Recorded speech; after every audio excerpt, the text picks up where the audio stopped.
Boa tarde a todos. O trabalho de hoje irá abordar um pouco sobre a modalidade olímpica do atletismo, arremesso de peso. Espero que todos vocês gostem do trabalho.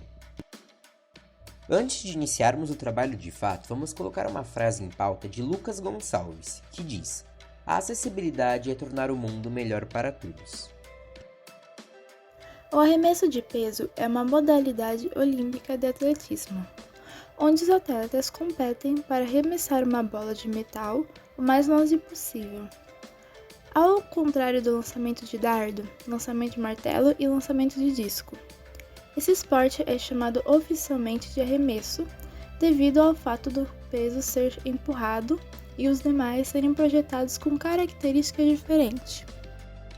A prática do arremesso de peso tem origem atribuída aos povos celtas, e possuíam rituais em que arremessavam pedras e troncos de árvores.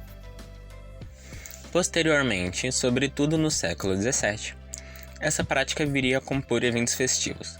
Atualmente, o festival é conhecido como Highland Games, realizado na Escócia e em outros países com a cultura celta, busca preservar tradições desses povos, entre elas o arremesso de peso, praticado em caráter lúdico e esportivo. Sob a influência inglesa, portanto, as primeiras regras para o arremesso de peso foram estabelecidas na década de 1860. Com isso, a modalidade assumiu uma estrutura esportiva que a possibilitou integrar os Jogos Olímpicos da Era Moderna, na sua primeira edição no ano de 1896, em Atenas. Desde então, passou a ser reconhecida como uma das provas que compõem o atletismo. Como dito anteriormente, foi sob a influência da Inglaterra que as primeiras regras do arremesso surgiram. Citaremos 4 das principais regras do esporte. A primeira regra delimita que o peso deve ter formato esférico e ser fabricado em ferro fundido, chumbo ou bronze. Além disso, deve possuir medidas de 7,26 kg e de 110 a 130 mm para os competidores homens. Agora, para as mulheres, é de 4 kg e de 95 a 110 mm. A segunda regra é referente à posição básica para o arremesso de peso. A esfera deve estar posicionada entre o pescoço e o ombro do atleta. E o arremesso em si será feito com a região calosa da mão e dos dedos, portanto, sem que haja contato entre o peso e a palma da mão do atleta. Já na terceira regra, é dito que durante as provas, o atleta não pode pisar ou ultrapassar a marca da área de arremesso. Além disso, não pode deixar o peso cair, sendo que ambas as situações geram anulação do arremesso. Além disso, durante as provas, o atleta deve entrar e sair da área de arremesso por trás do círculo, estando sujeito a penalização caso descumpra esse protocolo. Na quarta e última regra, é citado que em provas oficiais limitadas a 8 participantes, cada um tem direito a realizar 6 arremessos.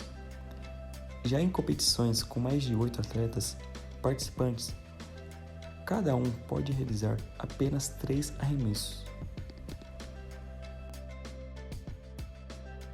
Um ponto muito importante dentro de todos os esportes é o doping, que se baseia no uso de substâncias proibidas que estimulam o crescimento muscular ou melhoram o rendimento e resistência física do atleta, de forma artificial e passageira, conseguindo melhores resultados no esporte que pratica. Diariamente vemos casos de atletas que foram pegos se utilizando dessa prática. Citaremos agora um caso recente envolvendo o arremesso de peso. Fernando Reis foi flagrado no exame antidoping às vésperas das Olimpíadas de Tóquio. O competidor sequer embarcou para Tóquio e acabou suspenso preventivamente pela Confederação Brasileira de Levantamento de Peso. O comunicado diz que foi encontrada a substância hormônio do crescimento, enquadrada no grupo S2 dos hormônios peptídicos, fatores de crescimento, substâncias relacionadas e miméticos nas amostras coletadas. A acessibilidade dentro dos esportes é de extrema importância, pois é ela quem dita diversas regras a partir de uma visão, e é isso que iremos trazer a partir de agora. Devemos entender que cada esporte ou atividade tem um corpo ideal para sua realização. Isso ocorre devido à necessidade da prática. Por exemplo, para o arremesso de peso, é preferível que seus atletas tenham um IMC acima da média, juntamente com a massa corporal.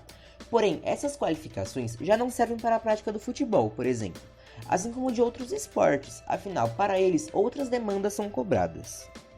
Outro ponto é em relação aos incentivos escolares na infância, visto que uma das primeiras formas de contato com o esporte é dentro da escola, e muitas vezes as escolas não sabem valorizar isso, passando apenas futebol, vôlei e deixando de lado outras modalidades a serem ensinadas. Porém, isso nos mostra uma outra realidade. Muitas escolas não têm sequer uma quadra sobre seus domínios, denunciando a falta de incentivo governamental em relação aos esportes e suas práticas. Por fim, iremos abordar a relação entre quadras e locais públicos para o treinamento.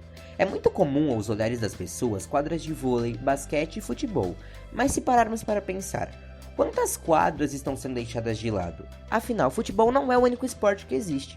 Muitas outras práticas, como é o caso do arremesso de peso, precisam de um local adequado para treinamento e sofrem com a falta de acessibilidade de locais públicos. Então esse foi o trabalho, espero que todos vocês tenham gostado e que principalmente a dúvida de vocês tenham sido retiradas. Muito obrigado!